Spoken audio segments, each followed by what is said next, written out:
my Carlsbad superstars. This is Mrs. Logan. Welcome to our adventure today. Guess what we're going to be learning about?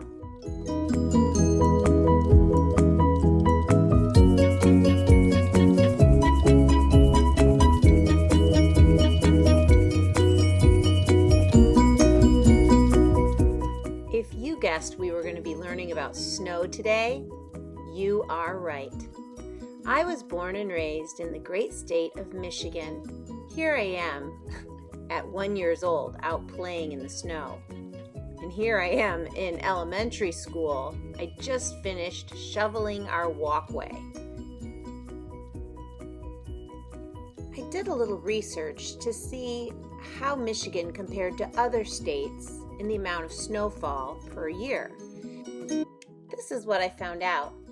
Vermont has the most snow on average per year with 89 inches, followed by Maine with 77 inches of snow, New Hampshire with 71 inches, and Colorado with 67 inches. Alaska, I was surprised, came in fifth with 64 inches of average winter snow. Then Michigan with 60 inches, New York 55 inches, and Massachusetts 51 inches, Wyoming at 50 inches, and Wisconsin at 46 inches.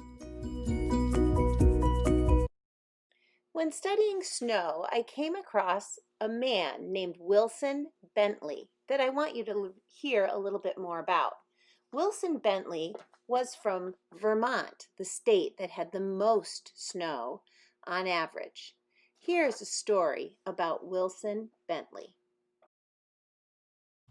Snowflake Bentley, written by Jacqueline Briggs Martin and illustrated by Mary Azarian. In the days when farmers worked with ox and sled and cut the dark with lantern light, there lived a boy who loved snow more than anything else in the world. William Bentley was born on February 9, 1865, on a farm in Jericho, Vermont, between Lake Champlain and Mount Mansfield, in the heart of the snow belt, where the annual snowfall is about 120 inches. Willie Bentley's happiest days were snowstorm days.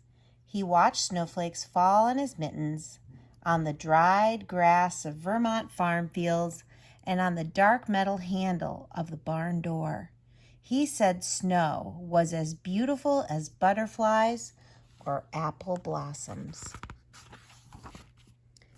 He could net butterflies and show them to his older brother Charlie. He could pick apple blossoms and take them to his mother, but he could not share snowflakes because he could not save them.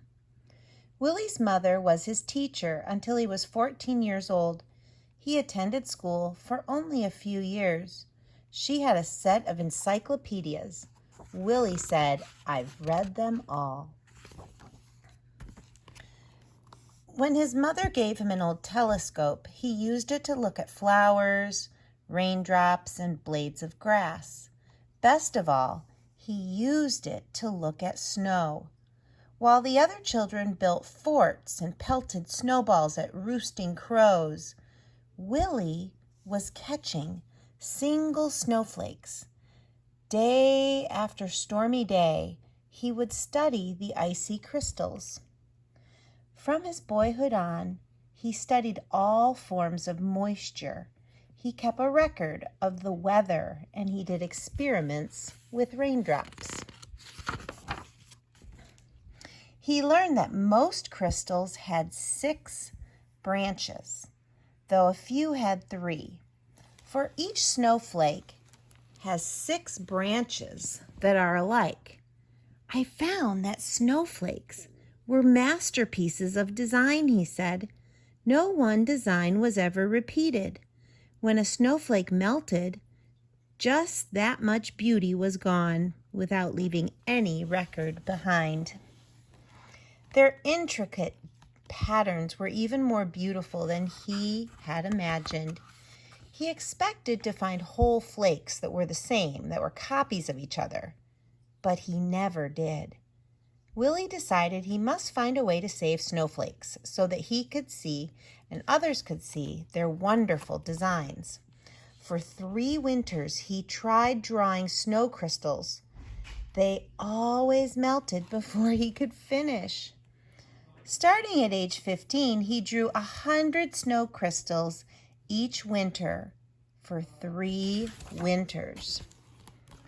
When he was 16, Willie read of a camera with its own microscope. "If I had that camera, I could photograph snowflakes," he told his mother. Willie's mother knew he would not be happy until he could share what he had seen. "Fussing about snow is such foolishness," his father said. He loved his son, and when Willie turned 17, his parents spent their savings and bought him the camera. The camera made images on large glass negatives. Its microscope could magnify the tiny crystal from 64 to 3,600 times its actual size. It was taller than a newborn calf and cost as much as his father's herd of 10 cows. Willie was sure it was the best of all cameras.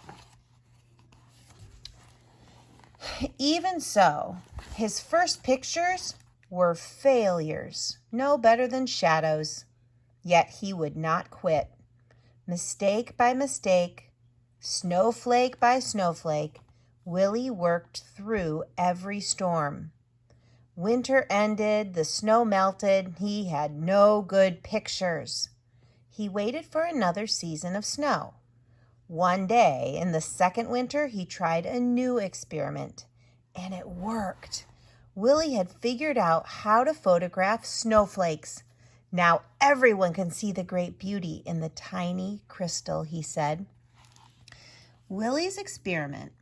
He used a very small lens opening, which only let in very little light to reach the negative, but he kept the lens open for several seconds, up to a minute and a half. Willie learned, too, that he could make the snow crystals show up more clearly by using a sharp knife to cut away all the dark parts of the negative around the crystals. This etching, it meant extra hours of work for each photograph, but Willie did not mind. But in those days, no one cared. Neighbors laughed at the idea of photographing snow. "Snow in Vermont is as common as dirt," they said. "We don't need pictures." Willie said the photographs would be a gift to the world. While other farmers sat by the fire or rode to town with their horse and sleigh, Willie studied snowstorms. He stood at the shed door and he held out a black tray to catch the flakes. When he found only jumbled broken crystals, he brushed the tray clean with a turkey feather and held it out again.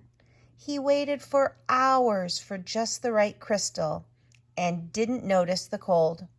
If the shed were warm, the snow would melt. If he breathed on the black tray, the snow would melt. If he twitched a muscle as he held the snow crystal with the long wooden pick, the snowflake would break. He had to work fast or the snowflake would evaporate before he could slide it into place and take its pictures.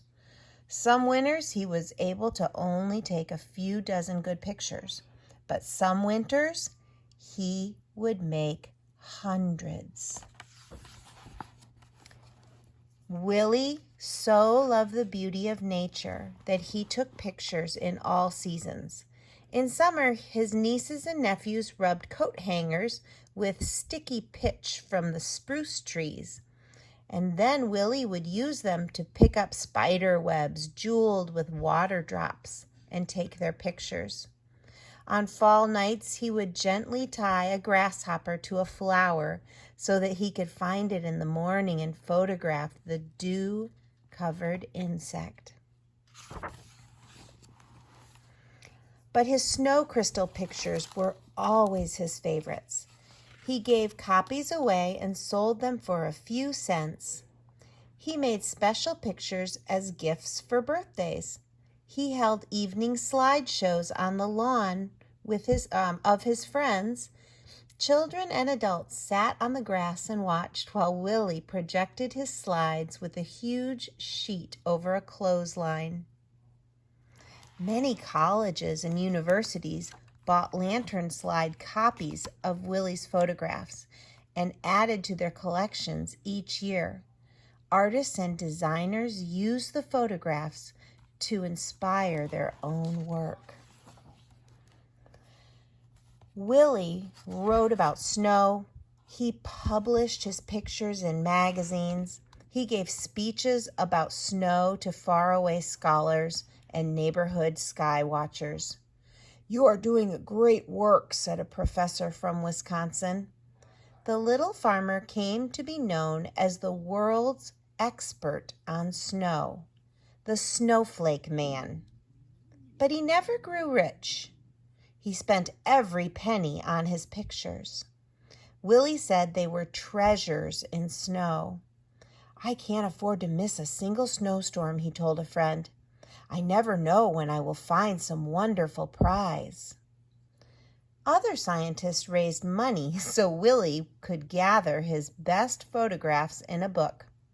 When he was 66 years old, Willie's book, His Gift to the World, was published. But still, he wasn't quite ready to quit. By 1926, Willie had spent $15,000 on his work and received $4,000 from the sale of photographs and slides. And even today, those who want to learn about snow crystals begin with Willie's book, Snow Crystals. Less than a month after turning his first book in, Willie walked 6 miles home in a blizzard to take more pictures. Willie became ill with pneumonia, and after the walk, he died 2 weeks later. And a monument was built for Willie in the center of his town. Boys and girls who had been his neighbors grew up and told their sons and daughters the story of the man who loved snow. 40 years after Wilson Bentley's death, children in his village worked to set up a museum in honor of the farmer scientist, and his book has taken the delicate snow crystals that once blew across Vermont, past mountains, over the earth. Neighbors and strangers have come to know the icy wonder that land on their mittens, thanks to Snowflake Bentley. And this is a picture of Mr. Bentley and his Snowflake camera. And here are some pictures. So the thing I love about this book is that Willie Bentley, as a child, found something that he was passionate about, and he grew up to share his passion with the world. And he didn't care about fame or fortune. He did it for his love and his passion for learning more about snowflakes and nature. So it's time to learn a little bit more about how snowflakes actually form. Check out this amazing video by Ted Ed.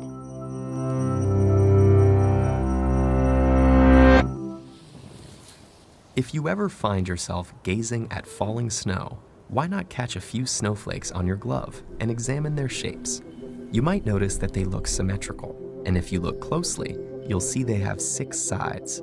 You could say a snowflake is simply frozen water, but compare one with an ice cube from the freezer, and you'll realize they're very different things. Unlike ice cubes, formed when liquid freezes into a solid, snowflakes form when water vapor turns straight into ice. But that still doesn't explain why snowflakes have 6 sides. To understand that, we need to delve deeper into the physics of water. Water is made out of 2 hydrogen atoms and 1 oxygen atom. A single water molecule thus has 10 protons and 10 electrons, 8 from oxygen and 1 from each hydrogen atom. The 2 electrons from oxygen's outer shell are shared with 2 electrons from both hydrogens as they bond together, and the remaining 4 outer shell electrons from oxygen form 2 pairs. We call the bonds between these atoms covalent bonds. The pairs of electrons are all negatively charged. Similar charges repel, so they tend to stay as far away from each other as possible. The pairs form 4 electron clouds, 2 of which are where the hydrogen and oxygen share electrons. The repulsion between the unbonded pairs is even stronger than repulsion between the shared pairs. So the 2 hydrogens get pushed a little further to an angle of 104.5 degrees. The water molecule as a whole is electrically neutral, but oxygen gets a larger share of electrons, making it slightly negative and the hydrogens slightly positive. Due to its negative charge, the oxygen in one molecule is attracted to the positive charge of the hydrogen in another molecule. And so a weak bond between the 2 molecules, called a hydrogen bond, is formed. When water freezes, this bonding occurs on repeat, ultimately forming a hexagonal structure due to the angle between hydrogens and oxygen within each molecule. This is the seed of a snowflake, and it retains a hexagonal shape as it grows. As the snowflake moves through the air, water vapor molecules stick to the 6 sharp edges and expand the snowflake outwards bit by bit. A snowflake's developing shape depends on atmospheric conditions like humidity and temperature. As a snowflake falls, changes in weather conditions can affect how it grows, and even small differences in the paths 2 snowflakes take will differentiate their shapes. However, since conditions at the 6 sharp edges of one snowflake are similar, a symmetric snowflake can grow. Weather conditions affect snow on the ground as well. Warmer ground temperatures produce a wetter snow that is easier to pack because liquid water molecules help snowflakes stick to each other. Melted snow also plays a critical role in another wintry activity, skiing. Completely dry snow is very difficult to ski on because there's too much friction between the jagged snowflakes and the ski surface. So what's happening is that as skis move, they rub the surface of the snow and warm it up, creating a thin layer of water, which helps them slide along. So technically, it's not really snow skiing, but water skiing. But it is true that no matter how hard you look, you're almost definitely not going to find 2 identical snowflakes. And that's a mystery that scientists are still trying to solve, though we know that it has to do with the many possible branching points in snowflake formation and the differences in temperature and humidity. And while we wait for the answer, we can enjoy watching these tiny fractals falling from the sky.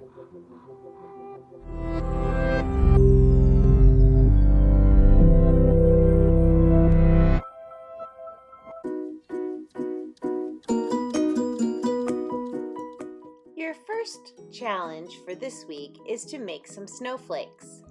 I have a great tutorial that I'll include in the Google Drive.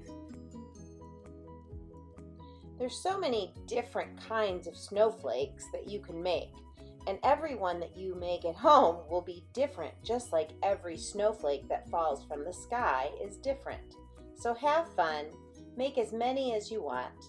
We're going to be using them with our second challenge today.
your second challenge, I want you to research snowflakes. Here are some cool facts I found. Every snowflake has approximately 200 snow crystals. A snowflake has 6 sides. A snow crystal appears when water vapor in the air converts directly to ice without first becoming liquid water. Snow is not actually white, it's translucent. I found out that the record for the most snowfall in the U.S. in a 24-hour period appeared 100 years ago in 1921 in Silver Lake, Colorado. 75.8 inches of snow fell. I also learned that the largest snowball fight took place in Seattle in 2013, and 5,834 people exchanged snowballs. A snowball shape is determined by humidity and temperature when it's formed, and snow crystals make up snowflakes. They form from frozen vapor in clouds while frozen raindrops come down as sleet. Lastly, I found out that the largest snowflake could be the size of a penny. I went and I wrote down some facts on some index cards. You can write it even on any kind of paper. Then I took those facts along with my snowflakes from challenge number 1, and I placed them around the house. I'd like you to do this too. This way you can teach your family some cool facts about snowflakes.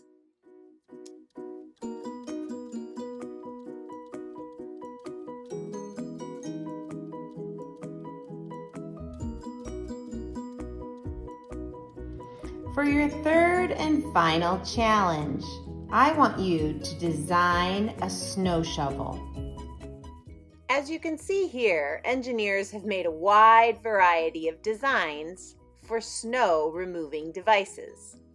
You're going to need a couple of things from around your house. You can pick what you use.